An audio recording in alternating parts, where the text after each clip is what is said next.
अऊज़ु बिल्लाहि मिनश्शैतानिर्रजीम बिस्मिल्लाहिर्रहमानिर्रहीम। पाँचवीं जमात के अजीज़ तलबा व तालिबात, अस्सलामु अलैकुम वरहमतुल्लाहि वबरकातुहू। जैसा कि आप सबको मालूम है कि हमने टर्म फर्स्ट का जो सिलेबस है निसाबी किताब से वो कंप्लीट किया है। उसके क्वेश्चंस के नोट्स जवाबात भी आपको मिले हैं नोट्स की सूरत में। तो अब ज़ैली सवालात जो आपकी किताब में है, यानी कि जिसका जवाब नोट्स पे नहीं है, जो बाकी एक्सरसाइज होती है बुक की, प्यारे बच्चों आज हम टर्म फर्स्ट के सिलेबस के हिसाब से जो खाने काबा आपकी पहली लेसन है टर्म फर्स्ट में, उसके हिसाब से जो ज़ैली एक्सरसाइज है, ज़ैली सवालात है, बाकी एक्सरसाइज है, उसके जवाबात आप तक पहुंचाना चाहता हूं इस लेसन के हवाले से। आप सुनिएगा गौर से।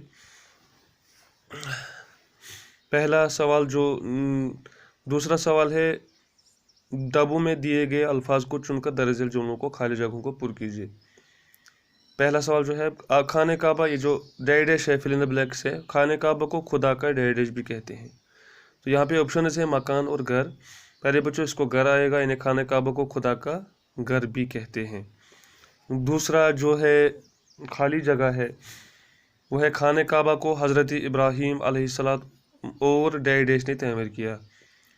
तो यहाँ पे ऑप्शन हैं हज़रत इस्माइल और हज़रत मोहम्मद सल्लल्लाहु अलैहि वसल्लम। तो इसका जवाब है हज़रत इस्माइल अलैहिस्सलाम।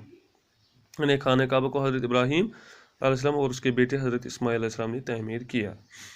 तीसरा फिल इन द ब्लैंक्स है, खाने काबा जो है मस्जिदुल हराम के कहाँ पे वाक़ा है, कोने में या बीच में? तो इसका जवाब है खाने काबा मस्जिदुल हराम के बीच में वाक़ा है।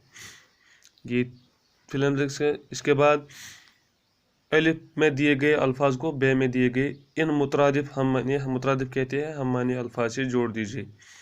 ने पहले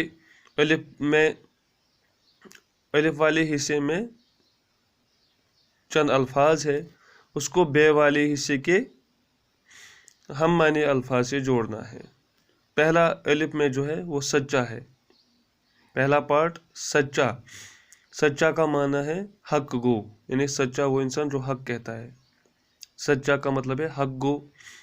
पैदा होना का मतलब है जन्म लेना, और तकलीफ का मतलब है दुख। प्यारे बच्चों, तो वो एक और पार्ट है अलिफ में पहली है, पहली का मतलब है अव्वल, और रात दिया गया है, रात का मतलब है शब, इसको शब आएगा, शब के माने भी रात के हैं, और जंग का मतलब है लड़ाई। इसके बाद दर्जल सवालत के जवाबात पर टिक लगाइए। मस्जिद नबवी मदीने में वाक़ा है, यहाँ पे मिस्र में 3 ऑप्शन है, इसको आएगा मदीने में। खाने काबा पर किसने चढ़ाई की? तो आपको पता होना चाहिए यमन के बादशाह अबरहा ने, इस पर टिक लगानी है।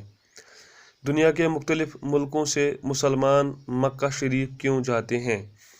तो इसका जवाब आएगा क्योंकि वो हज करने के लिए आते हैं, तिजारत के लिए नहीं आते हैं, सैर के लिए नहीं आते हैं, बल्कि हज करने के लिए आते हैं।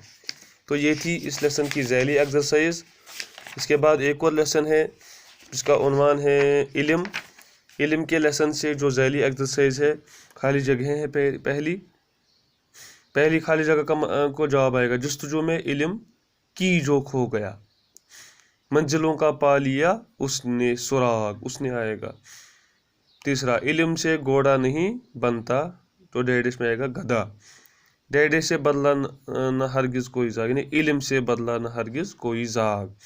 कहकशा से भी आएगा, यानी से आएगा डैश में, कहकशा से भी ज़्यादा अच्छा है। इल्म का हो, इन्हें इल्म का हो अगर दुनिया में एक दाग, इल्म का हो सीने में अगर एक दाग, यानी इल्म का हो सीने में आएगा। दर्ज सवालत के सही जवाब पर टिक लगाइए। वो कौन सी चीज़ है जिससे इल्म इंसान सही मंजिल पा सकता है? तो वो इल्म है, न दौलत है न शोहरत है, बल्कि इल्म है। दूसरा, वो कौन सी दौलत है जो खर्च करने से ज़्यादा जमा हो जाती है? इसका तो वो है इल्म। नज़्म इल्म किस शायर ने लिखी है? तो इसका जवाब है आदिल असीर दहलवी ने नज़्म इल्म को लिखा है। दर्जल खाके की मदद से 3 बामाने अशार तरतीब दीजिए। یعنی جیسے پہلا بنایا ہوا ہے کہ جستجو میں علم کی جو کھو گیا، منزلوں کا پا لیا اس نے سراغ، غم نہیں تاریکیوں کا اس کو کچھ، علم سے روشن رہا جس کا دماغ، علم سے گھوڑا نہیں بنتا گدھا، علم سے بدلا نہ ہرگز کوئی زاغ۔ غیر ذیل الفاظ کو اپنے جملوں میں استعمال کیجیے۔ علم، اس کو جملوں میں استعمال کرنا ہے۔ علم یعنی علم بہت بڑی دولت ہے، اس کا یہ جملہ بنے گا۔ چراغ، علم ایسا چراغ ہے جو کبھی بجھتا نہیں ہے۔ باغ، علم کا نور ہر باغ میں پھیلا ہوا ہے۔ غم، یعنی غم نہیں تاریکیوں کا اس کو کچھ۔ ذرہ، یعنی علم کا ایک ذرہ بھی اسے پہاڑ دکھائی دینے لگتا ہے۔